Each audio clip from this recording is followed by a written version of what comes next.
Welcome to my garden, to the GinGee GoodEarth show, October 21st. Director GinGee GoodEarth, all for the America peoples and international peoples of the world. I welcome you today. Take love. As we begin, I'm going to welcome you to Mortesini Park, and I'm going to read October Masterpiece. October Masterpiece. The magnificent jopai weed bends its trumpet heads low to the ground. Green acorns fall from the acorn trees musically upon the country cabin and barn rooftops. Black-eyed Susan, foxglove, and daisy petals begin to wilt and die. There is a bit of chill and fog in the early morning air when the month of October arrives. The Art Deco grasshoppers, praying mantis, and chattery crickets are guarded the woods and gardens in full force. The honeybee and bumblebee are foraging with all their end of the summer strength to drink nectar and collect pollen from the glowing goldenrod that is in great abundance in October. An inner excitement emits, and the fall foliage sunshine rays.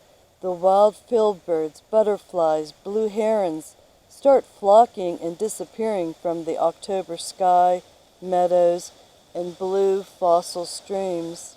October is accepting its fate, providing spectacular palette of autumn colors, red, orange, and yellow, surrounded by cone-loaded pine trees in full sun. You can see Mother Nature's October masterpiece. I wrote this in September 8th of 2009, Gretchen Schmitt. And again, I welcome you to another Conservancy Nature Reserve meadow park with a complete farm and different lakes. So I welcome you today. And I'm going to read the poem that was written in 2004 on the tsunami. So let me get a close-up of the water. Tsunami, T-S-U-N-A-M-I. T for tragedy, of the most powerful earthquake in 4 decades, with loss of life, where a concourse of aqua ocean waters flowed toward the shores of the Indian Ocean and created the animalistic disaster of the 21st century. S.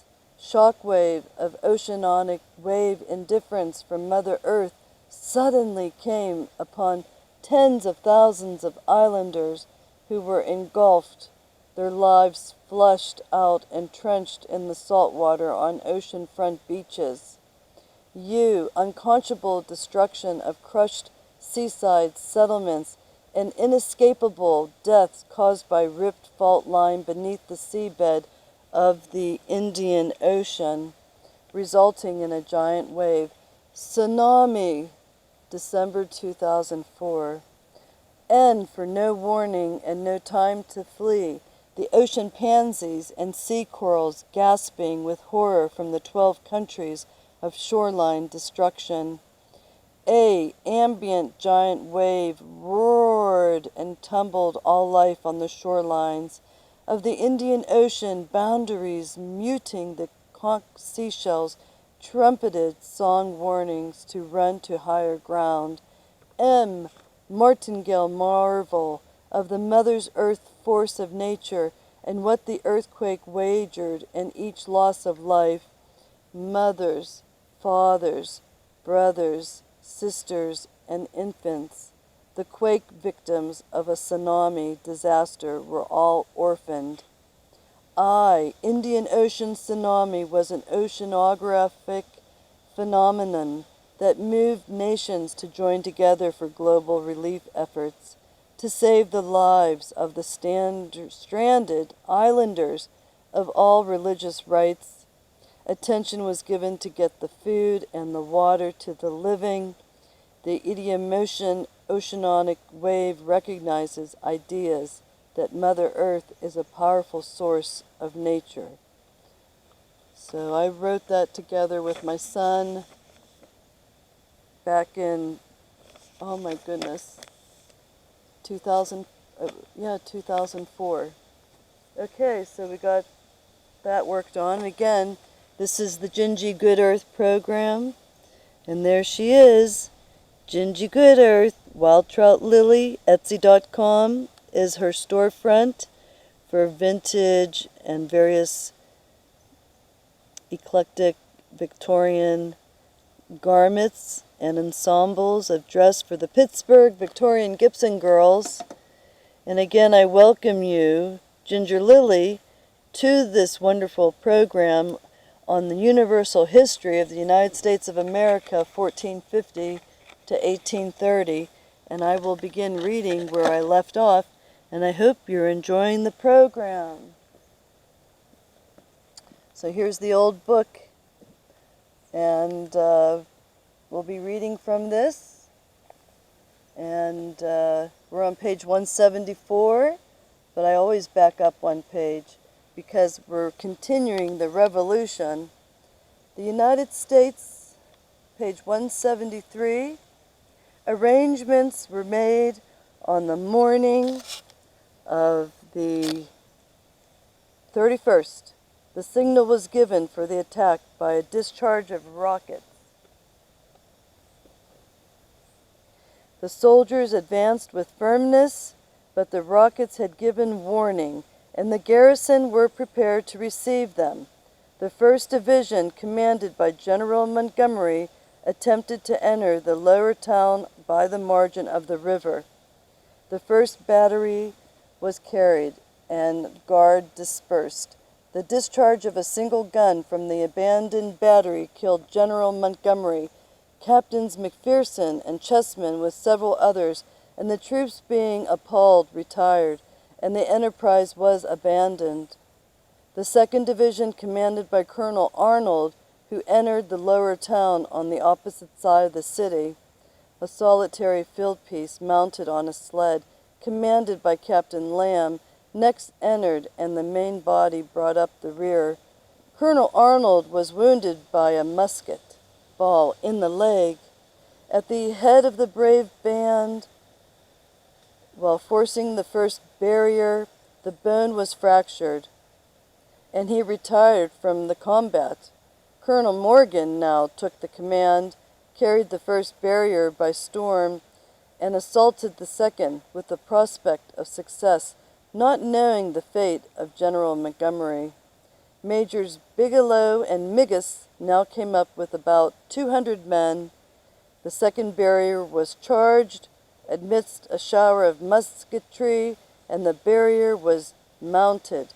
But to their astonishment, a forest of bristly bayonets forbade their entering, and on the advance death was certain, and the danger of retreat was great.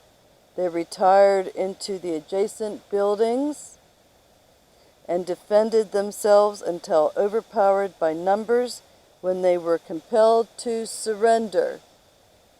The general was killed, about 400 men killed and wounded, and after all their labors and privations, the daring enterprise entirely failed.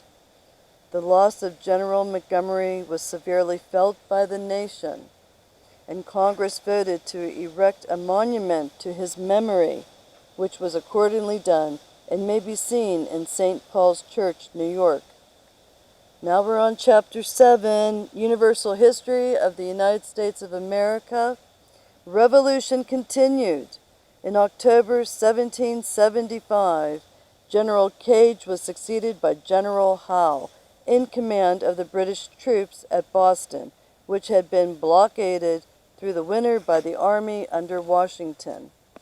Congress, being desirous to support the views of the commander-in-chief,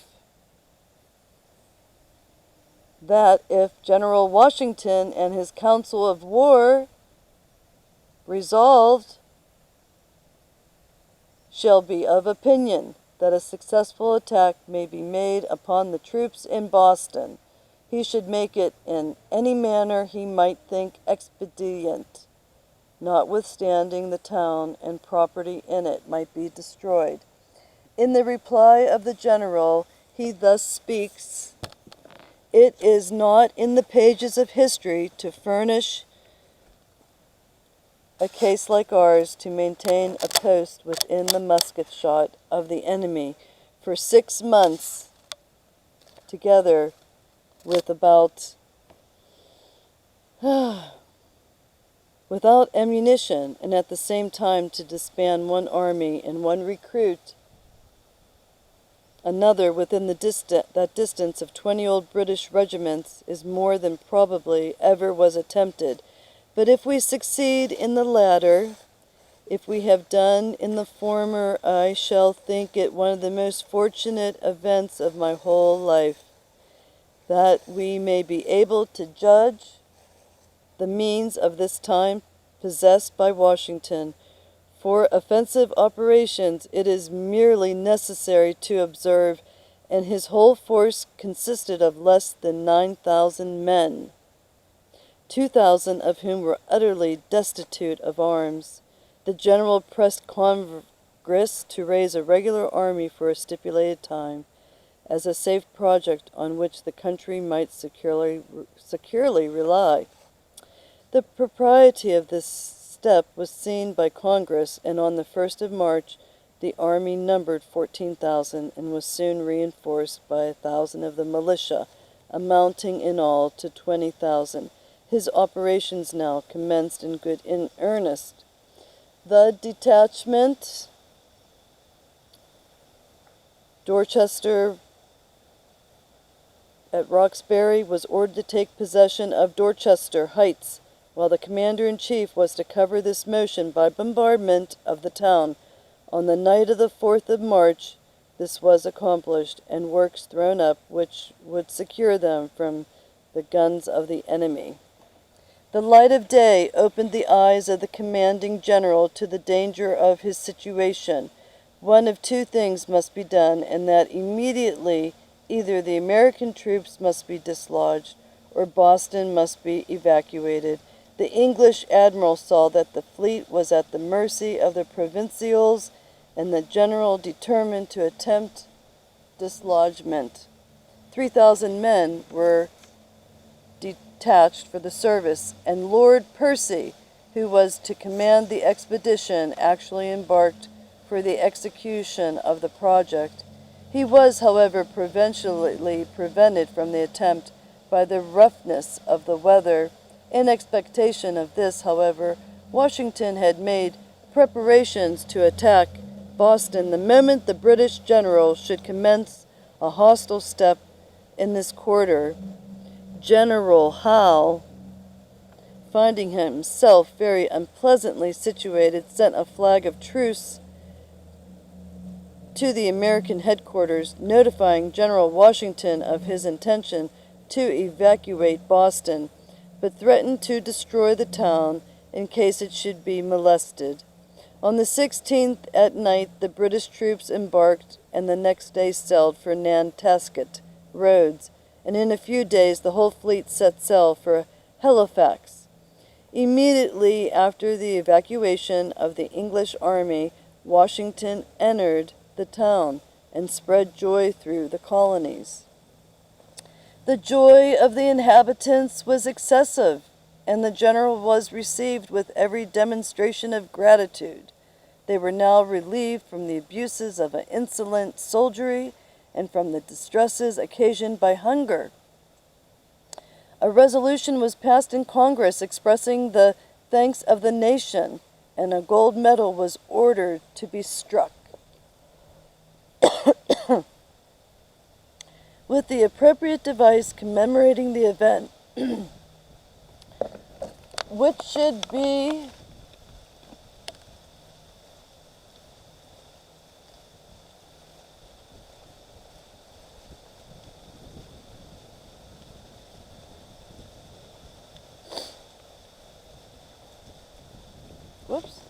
I lost my page.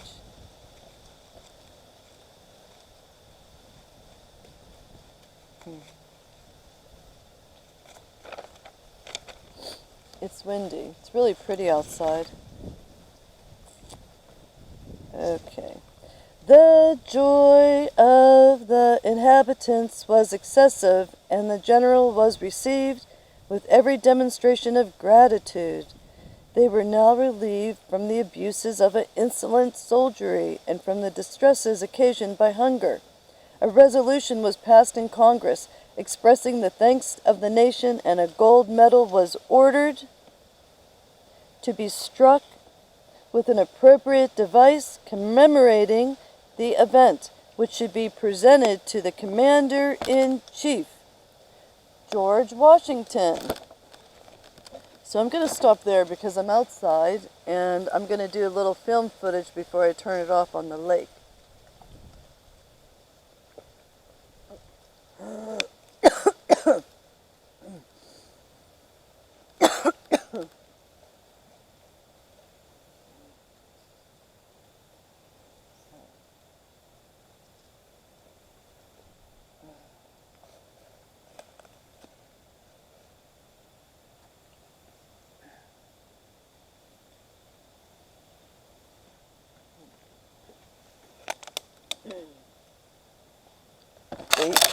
I just spotted they have a camera, see the camera, to make sure nobody takes advantage of the park.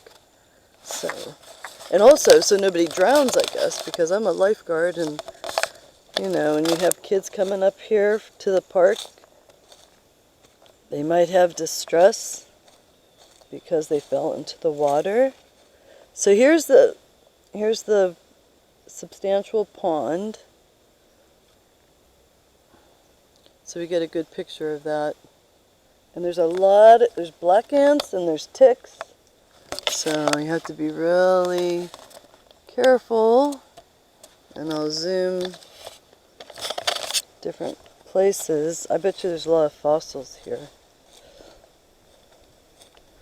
They want to see who comes here. They got a camera, an animal deer camera. So I guess maybe it's live webcam. And so they just heard my stories. I didn't know. So everywhere you're being watched and monitored today. See, that's a pretty picture. And the leaves are falling. Actively, it's fall. It's October 21st, 2020. And I'm really great to be out here today to share this view with you. And the woods, which I enjoy immensely. And, whoo, there's a frog. I have some great outdoor frog pictures that I have to put on the picture show. And again, at GinGee GoodEarth, I have a picture show that loops. So if you missed one picture, it'll come back. But I do have some excellent bullfrog pictures, and also of the wood turtle and the snapping turtle.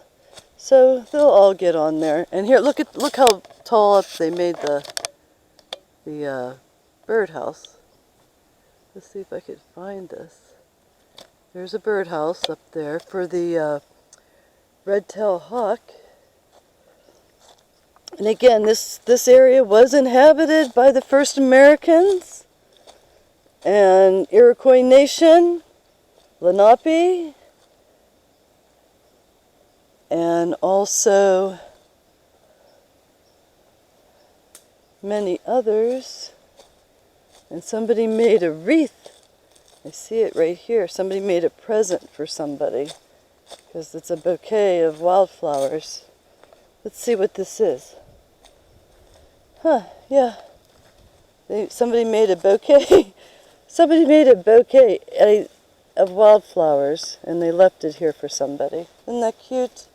So somebody's going to be coming by to pick that up. And it sure looks beautiful, and it's very peaceful, and I feel 100% wonderful. And I have asthma, so being out in the fresh air in the fall, in the woods, is excellent.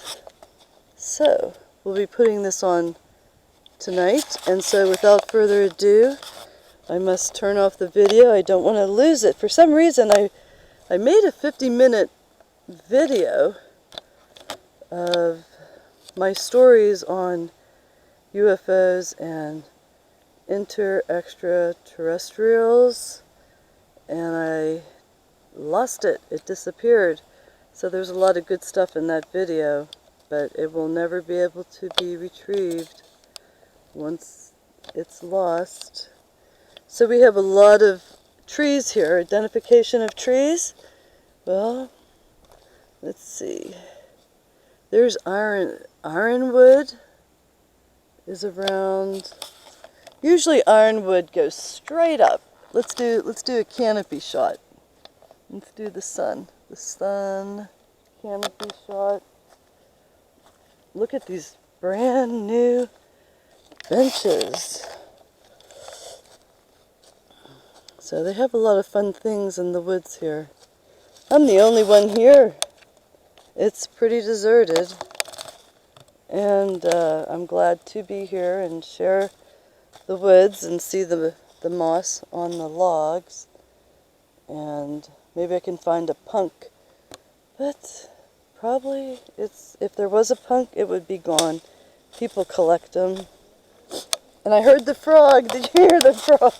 The frog is nervous. It says it hears somebody up there in the woods. He leaped into the lake because I broke the stick. And see the fall leaves? It's very pretty. And I'm going to have to turn it off because I don't want to...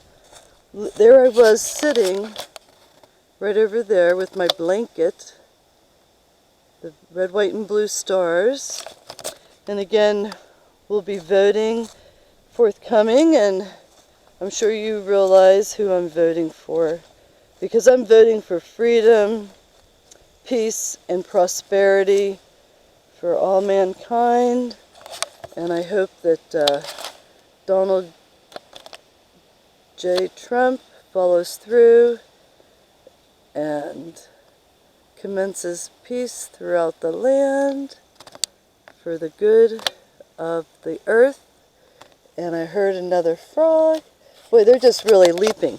Here, let me throw something, and maybe a frog will jump. And I'll just aim it down here.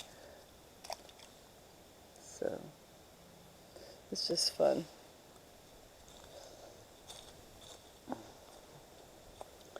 So, welcome home. Coming home. I love that new song out.